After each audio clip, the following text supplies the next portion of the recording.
It's been a while. While I was on my 11-day break, or however long this took to make the video, my fault, OG. I was doing some things on the side. There is, first of all, a new channel called The Bath Time Boys, which is a channel I'm making with my friend group. I've known these guys since like middle school, and we're just gonna be playing games, mainly friend slot games on there, and hopefully it goes somewhere. If you're interested, please check it out. I did edit that whole first video that came out.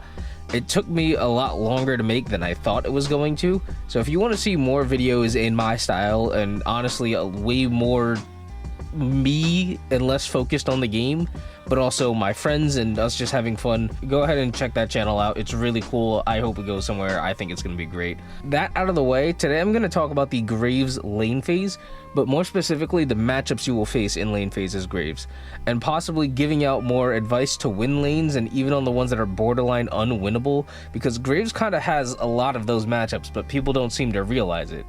Now this is going to be a long video because I'm going to explain counters and counter play styles to the enemies one by one and give them like matchup victory chances, I guess you could call it. I'm going to use these colors to set the baseline of how difficult it is to actually win or lose a lane against these heroes. Now I'm going to try my best not to oversimplify things and just say swap lane and leave it at that, but I will recommend swapping lane against certain heroes because sometimes you really should just swap lane. With all the yap out of the way, I'm going to go ahead and get this started.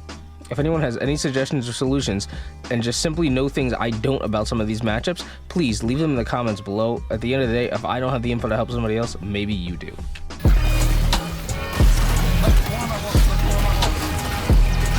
Oh, what a wall. I will strike them down.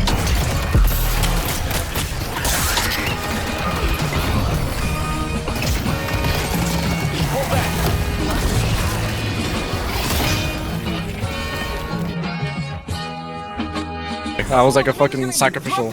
Please, please, she's getting away. Kelvin, why would you do this to me? I'll take all the help I can get. I was gonna win. Now, I would say this is a 50-50 matchup, and I think Abrams actually has a much harder time playing against you than you do playing against him. So I'm actually going to call this one 60-40 in your favor, probably even higher. Now, this is a lane matchup that I would definitely get Resto shot in because you got to keep up with his regen no matter what you're building. You do have the tools necessary in your kit to really deal with Abrams, and you simply need to play the push and pull and spacing game. If he's walking toward you, back up, be super aware of shoulder charge, as basically his only real win con against you in this lane.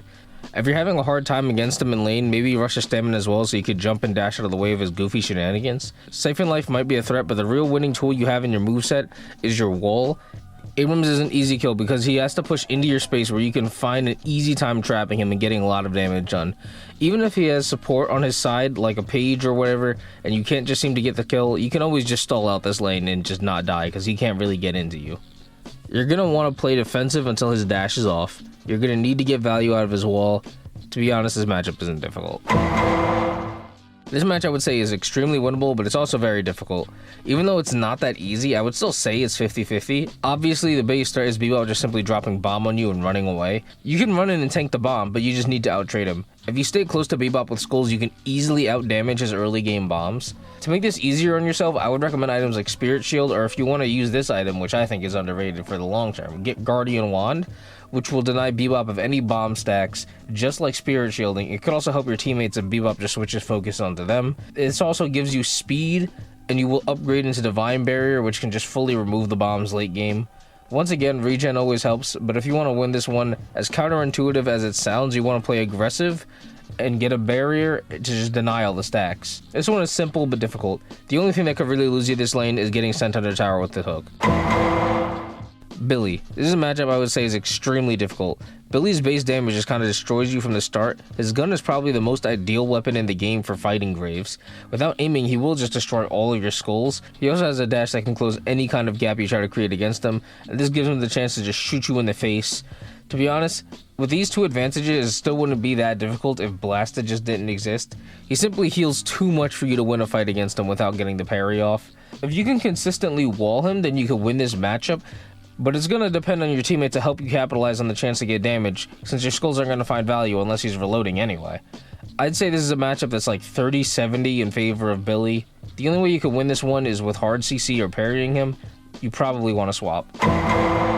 Calico is way too bursty and also has a very good gun for clearing your skulls. You can buy some sort of shield in lane to outtrade her, but the moment she buys Cold Front, it's basically over. The base damage of Cold Front plus her whole combo is just going to put you on 200 HP every time. Maybe you can catch a parry against her or something, but you don't really have many tools in the kit to stop her. Of course you can wall her, but it's much more difficult because the hero is tiny and extremely mobile, and even if you do catch her, she can just ult out of it. This one is one of the lane matchups I don't genuinely know how to win. You're just going to have to play patient and watch out for her over-aggression and mistakes. I think fighting Calico in this lane is like a 20-80 matchup in favor of Calico. Hide under tower, push when you have ult. You probably want to swap. I can instantly say this is a 60-40 matchup for Graves. Dorman isn't difficult to play against because you can't out-damage him.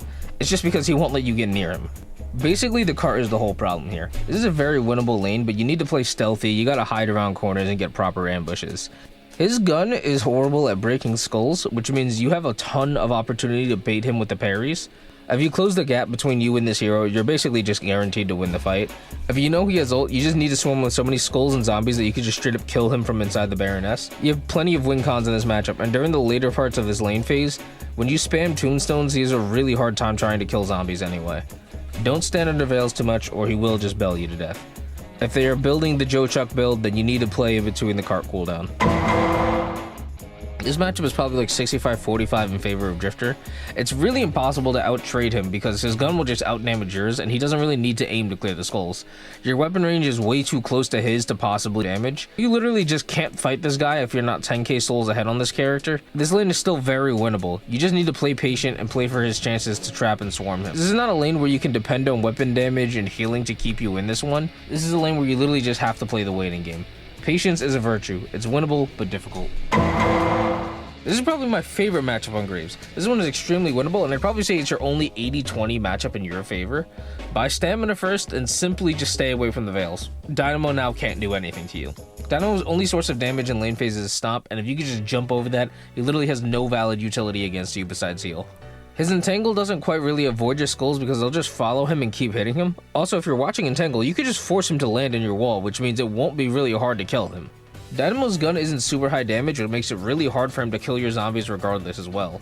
Avoid stomps, avoid veils, probably want to swap into this lane.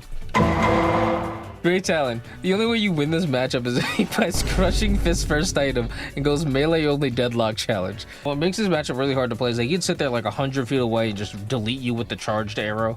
If you manage to close the gap and get the skulls on him, he will just fly up and you won't even be able to reach him. You even have a hard time just playing behind your tower with this character because he'll just fly over the Guardian and shoot you there. You have to play a lot of natural cover, and I don't even know if I could really call this one that winnable unless your teammate is just really helping you out and also a good matchup against Talon. I'd like to say this is one of the heroes who I think about Graves as too vertically challenged to deal with. And for some of this roster, that is just simply the case, but I'd say Talon is a top 3 offender of this. You're going to need to play behind a lot of cover, and if you can find a moment where his flight is down, that's your best and only chance really to kill this guy. Swap if you can. Haze. Now this is a bit of a weird one. I'd say it's a 60-40 matchup in favor of her just because of how good her gun is at dealing with Graves utility. You can out-damage her, but it's going to be really tough.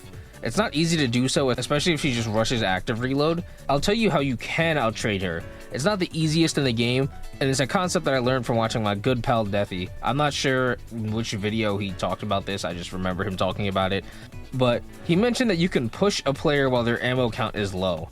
If you can push them knowing what their ammo count is at, then it will force them to reload. And since Haze's whole counter against your kit is just simply her guns, this trick will work extremely well.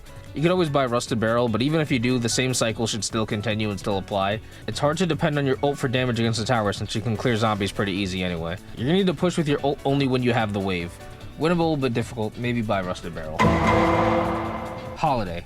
Now this is such an interesting matchup. I'd say it's surprisingly 50-50 and is very winnable for Graves. Now, the barrel that chunks your health out of you is very scary, I know, but even after she buys extra charge, she doesn't have enough utility to kill you in one go. The difference between this kind of burst and the Calico's burst is that Calico basically has infinite cooldowns. You can't really outtrade anybody with infinite cooldowns, but you can outtrade somebody who only really has one big burst and then they have to leave. Now, it's not that hard to outdamage her, but it is kind of complicated. Holiday is going to hit you and run away to do as much damage as possible without taking as much in return. The time you need to outdamage her is a lot more than her time to damage you, if that makes sense. So I'm gonna try and like visualize this, but essentially you want to play really far back so you make her travel distance back to the Guardian longer, which gives you more time to do damage to her. And if you could abuse all that time against her, then you can win the lane. Does that make sense? I can say this is a 70-30 matchup in favor of Infernace. He has all the tools to deal with Graves, a rapid fire gun, good wave control. I'd say you can outtrade him early game, but with Flame Dash, he's just going to set the ground on fire and you can't chase him, and oh well, you have no chance at beating that. This is definitely winnable, but also really difficult. This isn't really a matchup about playing patient, it's more about finding good ambushes and moments that you can lock him in your wall. You can actually easily lock him in the wall when he's in Flame Dash if you just watch his movements.